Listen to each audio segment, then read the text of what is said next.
Assalamu alaykum hörmətli görürmənlər. Görüyotqanlar Erkin Asiya Radiosu Uyğur bölümünün nəzər proqramısı.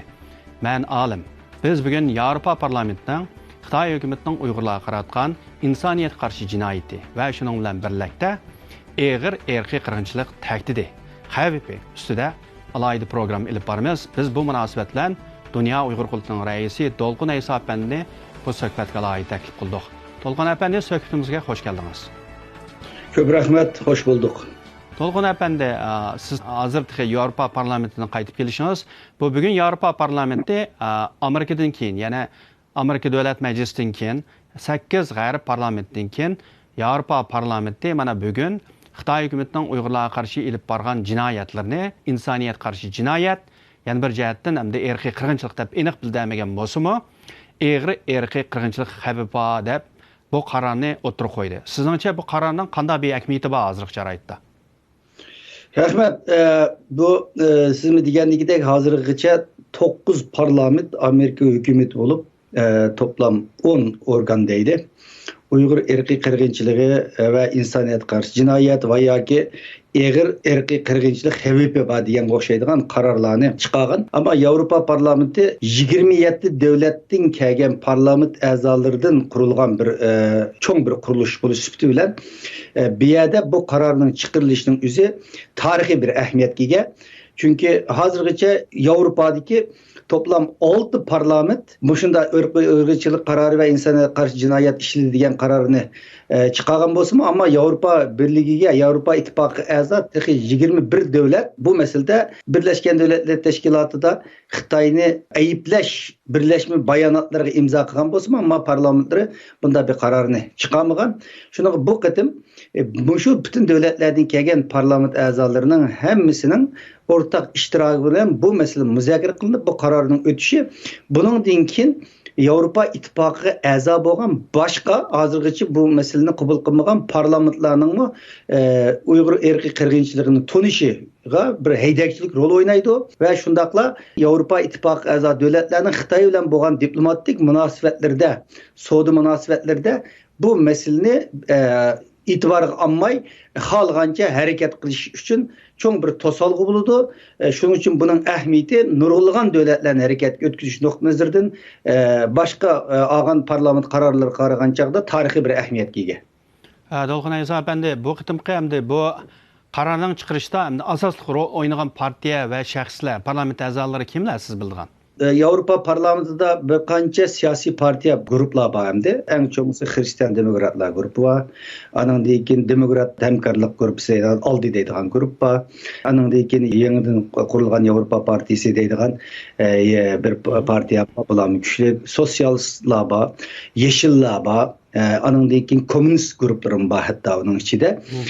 Anından keyin bazı müstakil hiç qaysi partiya grubu tabi bulmagan parlament a'zalarım var. Hem de bu kararının çıkırılışı da şu bütün partiyalar, şu komünist partiyasından başka partiyaların hemisi asasiyetin avaz koştu bununla. Bunun da asas rol oynayanlar hem de şu Uygur Dostluk grubunun ki kurgucu ya ki koş reislik vazifesini ötevatkan Fransalık Rafael Glucksmann efendi bu sosyal demokratlar siyasi grup vakaleten buna ait mühim rol oynadı. Anındaki Hristiyan Demokratlar Xalq Partisi deb ataydı bunu. Bunun vakaleten Şvesiyalık parlament a'zası David Lega efendi şu layihani yazgan adamlarımdı şununla tayarlap çıkan. Bu bak rol oynadı. Andaki yeniden Avrupa Partiyasının ki Renewal gruptaydı. Bununki a'zası Engin Bey Türk ama Germaniyadan sayılan parlament a'zası Engin Ertuğ efendi. Bula bunun da ait mühim rol oynadı. Onun başka Yeşillerden Bütikofer Germaniyalık parlament a'zası var. Bu mühim rol oynadı. Anandaki Hadi Hatola hanım bu Finlandiyalik parlament azası, bu Avrupa Parlamenti muavin reisi. Muşla asasen muşu nimi tayarladı hem de layan tayarlap. Anandaki bula bütün Avrupa Parlamenti'deki her kaysi siyasi partiyalardan parlament azalarıyla ayrı görüş neticesi de mutlak köp kısmı bunu kabul kıldı ama diğerlikte Komünist United Lincoln'deydi solcu bir partiye var. Bunun avazı küçük hem de bir 40-50'lik parlament azası var. Çünkü Avrupa Parlamenti 705 parlament azasını teşkil tapkan 27 devletten 705 sayılanan milletvekilleri parlament azaları var. Bunun içinde hem de tam sanını bilmeyi ben şunçilik buluşum mümkün. Belki şula bunun çünkü Xitay'ını yaxşı gördü. Komünistik ideologiyaya sadık bir partiye o başka. Bunun bir uzantısı Germaniyadan var. Germaniyadan devamlık parlament karar aldığı vaxtda Uygurlar gap vaxtda Xitay taraf durup kıldığın bir parti. Bu kadar mı yani şunun yüzünün meydanını ola ifade edildi. Ulanın mı hemmisi emez. Bir kısımları tarafsız kaldı ama bir kısımları onun karşı çıktı. Şunda bolsa mutlak yok kısmının 600'dün köp parlament azasının birdek avaz bilen kabul kılındı. Bu elbette bu 600'den artıq parlament azasının bilet taşlap bu ne kabul qilishi elbette bu nayiti çoğ bir g'alaba bo'lib hisoblanadi. Elbette siz bu natijani qo'lga keltirish uchun bir qancha kun berib Yevropa parlamentida o'zingiz bir qo'lliq lobbichilik harakatlarini elib bordingiz, shundaymi? Shundoq, albatta bu bir qancha kunlik lobbichilik bilan bo'lgan ish emas. Bu shu Yevropa, Amerika, Kanada va Yevropadagi bir qism davlatlar Uyg'ur irqiy qirg'inchiligini qabul qilgandan keyin biz bu Yevropa parlamentidami shunday bir qarorning chiqarish zaruriyatini his qilib, Uyg'ur do'stlik guruhiga a'zo bo'lgan parlament a'zolari bilan ko'p qatim bu to'g'riliq shu o'tgan yildan boshlab ciddi bir görüşmeler oldu ama Avrupa Parlamenti pandemikten sebebiden, vabadan sebebiden ziyaretçi kabul kılmaydıgan boğallığı için bir ikinci aygacha. Köpü bilen şu video arkalık görüşüke doğrudan. Video arkalık görüşünün bazı yaxşı tarafları boldiken ama 100 tane görüşüp yüz kelip bu meselene köreşkenlikdek tesir bulmaydigan gepken. Şunun bu işler biraz astara kadem bilen mangdı. Mangda ama kin bu Avrupa Parlamenti ikinci ayda içip etip insanlar bilen görüşümüz bolganda Avrupa Parlamenti bir hafta bir ciddi görüşler, lobi faaliyetleri bir meseleni oturup koyduk. Kollaydıqanlarını bildiği kıldı ama diğerlikidek bu 700'den artık millet parlament azası bazılar taşlaydıgan boğaşka, onun okşumagan devletlerden kelgen boğaşka, bularning Uyghur meselesiga nisbeten göz qarashlarım farklı, bu meseleni bilmeydiganlarım var, aşlarının hemmisine bilen görüşüş, qayıl qilishning o'zi hem de asan narsa emas. O çünkü 50-60 adam 700 necede. Bunun üstünde açıkçılık rol oynaydıgan parlament azalarıyla nurgun qatim görüşler oldu, nurgulluğun dokulatlan çünkü bunda bir layiyanın tayarlanışı için ulanıqa yeterli derecede paketlan tayarlap verişimiz gerek. Hazırcı ilan kılınan materyalların hemmisini toplaşımız gerek. Ula aksan düşünebildiğin şekilde takdim kılışımız gerek. Bu parlament azalarının Uyghur meselesinden başka yüzünün samandaki işi var hem de. İşleri var. Özün işte aldıraş edemde olgan diken ular davamlıq bizden her bizim bütün kıldığı işimiz 24 saat Uyghur hakkında nemi çıkıvatkan dünya nemi dağıtıdı bizden şunun başka işimiz yok ama ulanın onda emas ulanın bizninkiden bek mühim yüzçü mühim bolgan nurgun işleri olgaçka ular her zaman tədqiqat neticelerini veya ki paketlerini ücretlerini vakt körüp bulanmaydı. Şunun ulağa bu neslen davamlıq təminləb duruş, anındakinin ağırlıqmış kamp şahitleri parlament azaları bilen görüşler elip verildi. Anındaki Uyghur sotunun kararlarını biz 5-6 yıl tercüm kıldık hem de.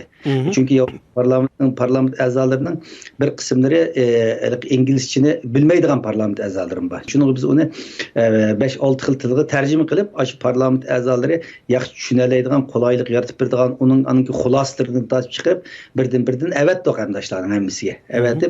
bir netice var. Hazır emdi burun bu meseleki jim tuğan bolsaňlar Uygur sotida 18 aylık bir tekşürüşden keyin netçe 10 min 100 min betlik materiallarını topladı. Netçe 100 adamның guvalığını aldı. Yani qandaq bir höjjet deseňler taýýardy da onun keyin en ahırda şu Şinjan sakçı arxivlerinin ilan kılınışı bularını tehmanın lekin bu işte aktif bir hareketki, ciddi hareket ötküzüşke sebep oldu. Hem bizim Avrupa Parlamento'daki vekilimiz Kun Stop efendi bu işini her güne degende iş Avrupa Parlamento hizmet olgan dekin şu parlament hazırlığı material təminləş, şularını qayıl qilish o'xshaydigan shunaq bir qator jarayonlar bo'ldi. Albatta buning ichida men ismini deb o'tib ketgan Glucksmann bo'lsin, Lega efendim bo'lsin, Engin efendim bo'lsin, aning İlhan Küçükler bo'lsin. Bular endi yillardan buyon Uyg'ur masalasi ko'ngil bilgan, Uyg'ur do'stlik guruhining qurilishida rol o'ynagan insonlar bo'lg'achqa, bular andan bu masalani jiddiy qo'lga oladigan vaqt keldi deb keyingi haftalarda aktiv şekilde hareket qilib bütün parlament a'zolarining siyosiy partiyalarni buni harakatga o'tkazishga to'g'ri keldi. Ammo bu jarayondami osonga to'xtamadi, chunki buni biz irqiy qirg'inchilik, çünkü yerde bir erkek kırgınçılık buladı. Eğer erkek kırgınçılık xavf bu emas, erkek kırgınçılık buladı da ve insana karşı cinayet işladı da Uygur suudi ağın karar şekilde bir kararının çıkışını arzu qandık, şu boyunca hareket qilgan. Ama degandekidek bazı parlament a'zolari, bazı siyasi gruplarning ichida bazı delillarni yanıla to'liq emas degandekidek veya bazı qayg'ulari sababidan bu masala ching turib olgan avvallar bo'ldi. Hatto Uyg'ur masalasiga bir qancha yildan buyon qizg'in muomala qilib kelayotgan, bizlar yaxshi do'stligi bo'lgan parlament a'zolarining bir qismi bu masalada yo'q, buni biz qabul qilmayman. Unda demaymiz, mushuna shaklda qilamiz degandan keyin hatto jiddiy irqiy qirg'inchilik xavfi bor degan gapga bak yaqinlashmay, insoniyat qarshi jinoyat ishildi degan nuqtada alayli deganlar bo'lgandan keyin uzun ular o'tirsida muzokaralar bo'lib, eng oxirida shunda bir o'rtaq nuqtaga keldi. Masalan, bu Köfer, Germaniyalik Yeşiller Partisi'ninki Avrupa Parlamentosu ve Xitay Parlamentolar grupsunun başlığı hem de bu. Bunda açıklanacağınızda Xitay parlament a'zolari bilan Avrupa parlament a'zosi, bu resmi bir kurum hem de resmi bir kuruluş. Şunun başlığı bu. Demek Xitayga münasebetlik meselelerde bunun fikri inovat elindiğin gap, bunun fikri so'rildiğin gap. Şunda bo'lgan ki mesela muşumu bu meseleye kelgan chaqda yaqin keldi unimidi. Cih hizmetler işlenip nima qilishga tirishgan bo'lsakmi, ama buni maşi şekilde alimiz deb ashuna turib olg'achdan oxirida siyosiy partiyalar, parlament a'zolari bir-biri bilan shu o'rtaq keladigan bir nuqtada kelib, shu insoniyat qarshi jinoyat ishlangan va og'ir irqiy qirg'inchilik xavfi shakllanadi degan shaklda qabul qilinishga to'g'ri keldi. Albatta, Dolqun Aysa efendi, bu Avrupa parlamenti 7 devletning parlament a'zolari, 700'den artıq parlament a'zosi payida bunda bir qararning chiqishi oson emas. Albatta, siz degandek, garchi Uyg'ur do'stlik gruppasidagi parlament a'zolarına ait kuchaygan bo'lsa-mu, ba'zi bir qarshi kuchlar hamda buni yumshatishga tirishib, eng oxiri shu ikki tarafning murosalashi bilan bu irqiy qirg'inchilik bo'layotgan vaziyatda, ya'ni og'ir irqiy qirg'inchilik xavfi degan o'rin bosgan gap. Ama yana şunun bilan birlikte albatta insoniyat qarshi jinoyat o'tkazayotgan Xitoy hukumati degan bu o'tirib qo'yildi. Albatta bu degan albatta naydi cho'ng bir taraqqiyot. Mayli irqiy qirg'inchilik deb otsin bevosita va yo og'ir irqiy qirg'inchilik xavfi desin. Bu ishkelisi albatta o'sha irqiy qirg'inchilik aknamiz qo'l qo'ygan davlatlarni harakatga chaqirdi. Sizningcha hozir bu Yevropa parlamentining bu qaroridan keyin Xitoy hukumati qanday bir inkas bo'ldi deb qaraysiz? Bu sualınız cevap için bir noktanı bir eskertip ötüşün doğru kelmem. Çünkü şu kararlarını kabul kılgız için mayli Avrupa Parlamenti olsun, başka devletler, mesela biz ötkeyli Uygur irqiy qirg'inchilik kararı Uygur sotudan çıkan ki biz devletlerin ziyaret kılıp şu parlamentlarını Avrupa'daki parlamentlarını asaslı mesela Skandinaviya ülkelerini ziyaret kılıp geldik. Muşlarda asaslı diyen neslerimizden hemisi şu irqiy qirg'inchilikni kabul kılgız meselesi ve insaniyet qarşı cinayeti. Bu jarayonlar nurg'un xalqaro qonunchilar bilan, hukukçular bilan, Uygur sotununki Jeffrey Naishlar bilan yana ko'p uchrashuvlarimiz bo'lib o'tdi.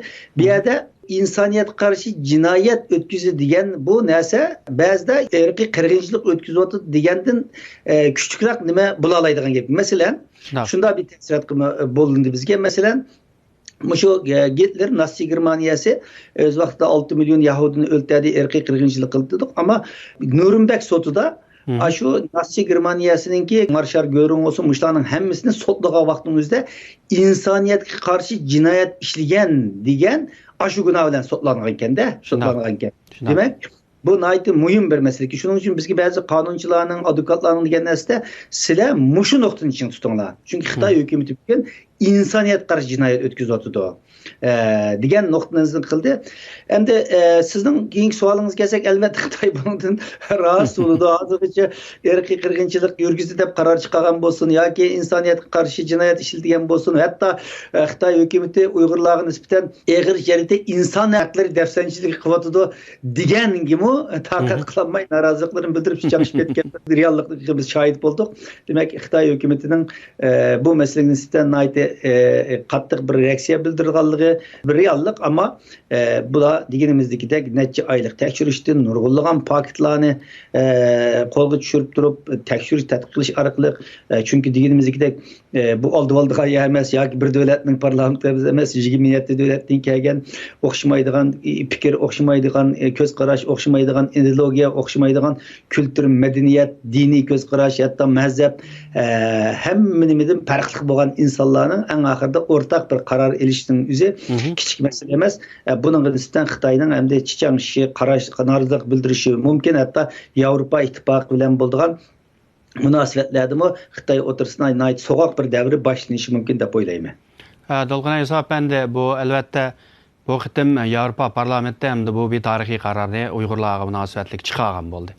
Masalan, 10 yil 15 yilning oldida masalan siz va bizlar Yevropa parlamentiga kirgan chog'da masalan Yevropa parlamentini hatto kirgizmagan masalan bular dunyo Uyg'ur qo'ltibi bo'lgunchilar emas, hatto terrorchilar bular deb Xitoy hukumatining besim bilan Yevropa parlamentiga kirgizmagan bir kunlar bo'lgan. Masalan, shu 10-15 yilning yoqi mana bugungi kunda Yevropa parlamentida hatto shu Uyg'urlarni kirgizmagan shu hukumatni masalan Xitoy hukumatini ustida masalan bu qarorni chiqarishi bu Yevropa parlamentiga qanday bir o'zgarishni ko'rsatib berdi. Deganimiz to'g'ri, bo'lib shu 11 sentabr voqeasi yuz bergandan keyin Xitoy buningdan ustunlik bilan foydalanib Sharq Turkiston Islom harakatining terrorist tashkiloti dedi. Uningdan keyin buningga bir qism davlatlar buni shu shaklda qabul qilgandan keyin Xitoy texnik jasorat elib boshqa 3 tashkilotni qo'shdi, masalan Dunyo Uyg'ur yoshlar qurultiyi, Sharq Turkiston informatsiya markazi, Sharq ozod tashkilotini qo'shib, shunday qilib butun dunyodagi bizning qadamlarimizni, yapayotgan faoliyatlarimizni to'sishga harakat qilgan. Demak, buning belgilik ta'siri bo'lgan. Bu hali uzungacha davom qildi. O'tgan siz degandagidek 10 yilning oldigacha bo'lgan aralikning o'zida nurg'un, chunki Uyg'urni jiq davlatlar bilmaydi.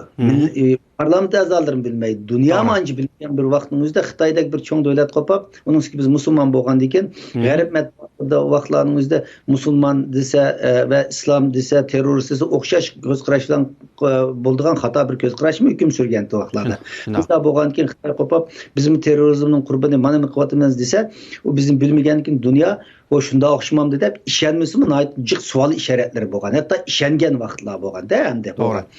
Shuningga nurg'un ishlar taqalgan, Birlashgan Davlatlar Tashkilotiga kirishda qiyinchiliklar bo'lgan, Yevropa parlamentiga kirishda qiyinchilik bo'lgan, boshqa davlatlarning parlament hukumatlariga, hatto xalqaro tashkilotlar biz bilan işbirlik qilishda biraz orliq saqlashga, gumon qilishga, hatto boshqalar emas, bizni eng yaxshi bilan hamkorlashib kelgan fikrimizlarimiz o'xshay bo'lgan Tibet tilami hatto. Tibet biraz bizga nisbatan bir orliq saqlaydigan bir davrlarni boshini o'tkazgan.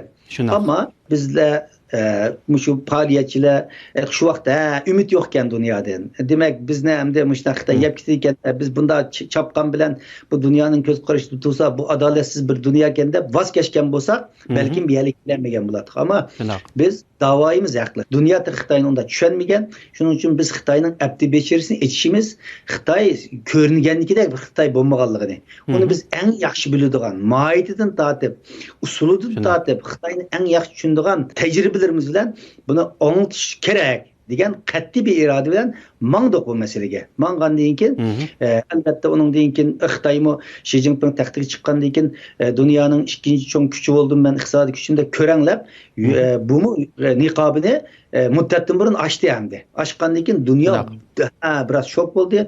Andan keyin Uyg'ur irqiy qirg'inchilik insonlarimizni, millionlagan insonlarni jazolarga to'lagandan keyin dunyo Xitoyni asta-asta tushunishga boshladi. Bizning haqli ekanligimizni, Xitoy degandagidek bizning terrorist emas, balki o'zimizning haq huquq uchun kurash qilayotgan bir millat, xalq bo'lganligimizni dunyo qayli oldi. Demek bu meselede üzdüksüzlük, vazgeçmezlik, qat'iy iroda mühim rol oynaydigan gap. Bugün guman bilen qaralgan gumanlar yeshildi, taqalgan ishiklar echildi. Mayli Yevropa parlamenti olsun, Amerika olsun, Avrupa'nın başka devletleri olsun, her qanday bir yerge bizning bir derdimiz var yoki sizlar bilan bunda masalan so'zlashimiz desak burunqidek yalvarıp şekilde emas, mecburiyetlerini hatırlatadigan. Sen çokum bana qilishing kerak. Çünkü senin mecburiyeting deb bular besim qilalaydigan bir seviye yaratıldı. Bu elbette favqulodda bir özgürlüş. Bu Uyghur davasının xalqaradagi nereden neye kelganligining tipik bir alameti, dünyanın mı Uygur'un tushunganligining, haqiqatning en ahırda ilgisimi sunmaganligining bir delili deb o'ylayman. Dolqun Aysa Efendi, bugün bu Avrupa parlamentida hamda Uyg'urlarga qaratilgan Xitoy hukumatining irqiy qirg'inchiligi va yoki insoniyatga qarshi jinoyat to'g'risida bu bir siyosiy qaror e'lon bo'lsa, undan sirt yana Uyg'urlarga munosabatli majburiy emgakning oldini olish yana bir siyosiy qarori o'tirib qo'yildi.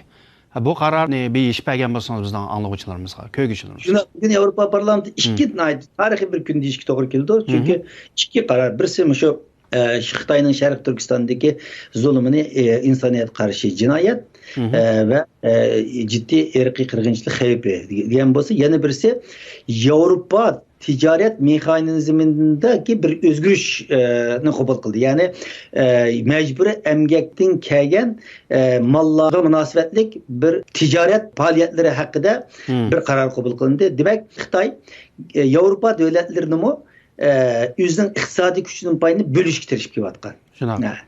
Germaniya bilan yaxshi yomon bo'lib qolgan Fransiya bilan va yoki bo'lmasa burungi Sharqiy Yevropa davlatlari, Vengriya bilan va yoki boshqa davlatlar bilan savdo qilish orqali Yevropani bo'lishga tirishib kelganda biz bularni yillardan buyon ogohlantirib kelgan, ammo iqtisodiy manfaat bedeliga, vaqtlik manfaat bedeliga Xitoy hukumatining gipi bizning gipimizdan quvvatli chiqqan, ba'zi davlatlar buni qilgan. Demak, bugun hamda Yevropa buni tushungan bir vaziyat keldi. Eng oxirida parlament bugün bu kararını eliş arkalık mecburi emgekten kelgen mahsulotlarni hiç qanday Avrupa devletleri onu kirgizmesi gerek.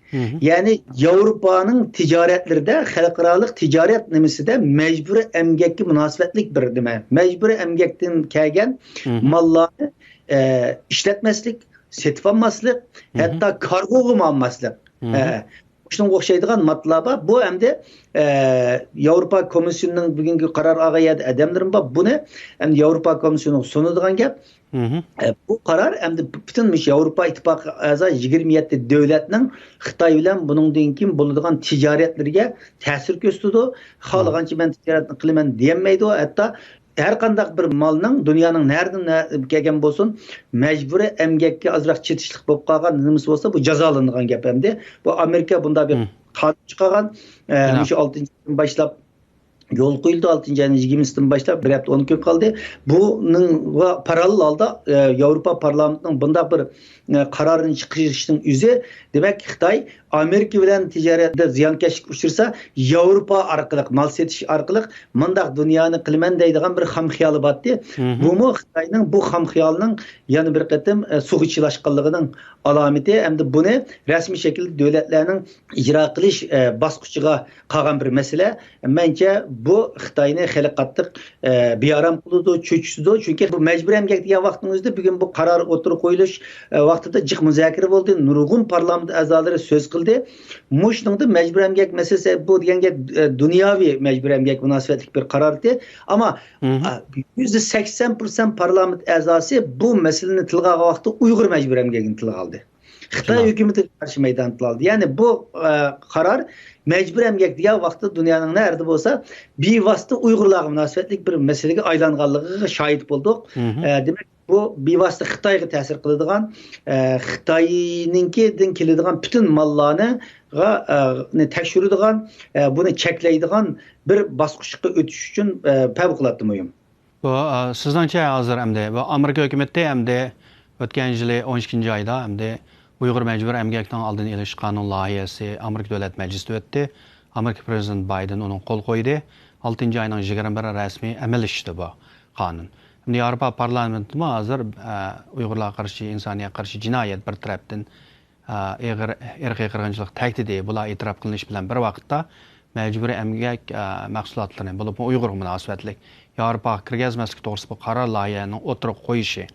Naq Amerika buni ijro qilamiz deyotgan bir vaqtda bu Amerika bilan o'zining Yevropadagi sherik davlatlarining birlikda, Yevropa birligi bo'lsin, parlamenti bo'lsin, bu Uyg'ur erkiy qirg'inchilik ham Uyg'ur majburiy emgakni to'xtatish uchun bunlar birlikda avatgan o'xshash qadamlar deb qarash bo'lamdi. Shundoq, chunki Rossiyaning Ukrainaga bo'lgan ishg'oli, buning aqsi Xitoyning bo'lishi, demak dunyoni bulatma g'arb dunyosini o'yga soldi. Demak, Xitoy bu masalaga kelgan vaqtimizda, ya'ni diktator davlatlar o'zaro hamkorlashib olib, g'arb qimmat qarashlarini, demokratiya, kishilik huquq muştunga o'xshaydigan, ya'ni vaz kechilmaydigan qonun bilan idora qilish davlatlarni, andan keyin uchuqliq muştunga o'xshaydigan qimmat qarashlarini qo'g'dashning ne qadar muhimligini, agar vaqtliq iqtisodiy manfaatga berilib ketib qolsa, ularning minglarcha, millionlarcha insonlarni qurbon qilish bedeliga va nurg'unlagan iqtisodiy manfaatlarni qurbon qilish bedeliga erishgan bu qimmat qarashini yo'qotib, buningdan 20-30 yil o'tganda va yoki buningdan 10 yil kelganda muşta uxlash bilan o'tadigan bo'lsa, dunyo qanday bir dunyo bo'ladi. Demak, bularning necha 17-100 yillik tirishchanlik bedeli kelgan qimmat qarashlari bu diktator davlatlarning qurboniga aylanib ketganligidan iborat. Bu narsa bularni uyqusini uyg'otdi deb o'ylayman. Shuningga Amerika bu qonun chiqarganki, Yevropa ittifoqining mas qadamda bu qarordan chiqarilishining o'zi bu bir demokratik ovozning, ya demokratik davlatlarning vaqt kelib qolgan vaqtida o'zining qimmat qarashlarini qo'g'dash uchun birlikda harakat qilganligi, jasur qarorlarni oladiganligi, har qanday manfaatdan vaz kechish bedeliga bu yo'lni mangadiganligining tipik bir ifodasi. Mesela Rossiya meselesida buni ko'rsatdi. Chunki mesela Germaniyani olsak, Germaniyaning bir sanoat davlati, energiya bo'lmasa to'xtaydigan gap. Rossiyadan %40-50% energiya Rossiyaga bog'liqlik bunda sharoitning o'zidimi Rossiya bilan bo'lgan bu narsani vaz kechadi. Ya'ni boshqa bir yo'llarni izlaydiganlik qildi va bundan demak, bunda Xitoy bilan undaq bir cho'ng bir energiya bog'lantisimi yo'q. Faqat Xitoydan mal oldi, malni qildi. Demak, bu unda bir sharoitning o'zida bular birlashib bu diktator davlatlarga nisbatan birga taqobil turadigan bir qadam deb o'ylayman buni. Yani demek ki bu Xitoy hukumatining Uyg'urlarga qarshi ilib bo'lgan irqiy qirg'inchiligi va Rossiyaning Ukrainaga besib kirishi bu g'arb ellerini uyg'otib, ularning bir Amerika, Yevropaning bir birlik qurib, yani Xitoyga ham O'zbekiston qarshi turishga bir turkilik rol o'ynaydi demek, shundami? Shundoq. Yalnız Rus Xitoyga emas, hatto butun diktator davlatlarga qarshi, ya'ni yaxshi bir signal bo'ldi deb o'ylayman. Chunki deganimizdagidek, bugun Rossiya Ukrainaga bomba tashlab iyada bir qirg'inchilik qilayotgan bo'lsa, Xitoyda Uyg'urlarga nisbatan bomba tashlamagan bilan millionlagan insonlarni jazo lageriga solash orqali insonlarni bunday shaklda qirg'in qilyapti. Demak, natija o'xshash. Shuning buni g'arb dunyosi, Amerika boshliq, Yevropa boshliq, g'arb dunyosi burun tushunmagan bo'lsa, asta-asta tushunib, buning nisbatan jiddiy qadam elish, tadbir elishning vaqti kelib o'tib ketganligini bular his qildi.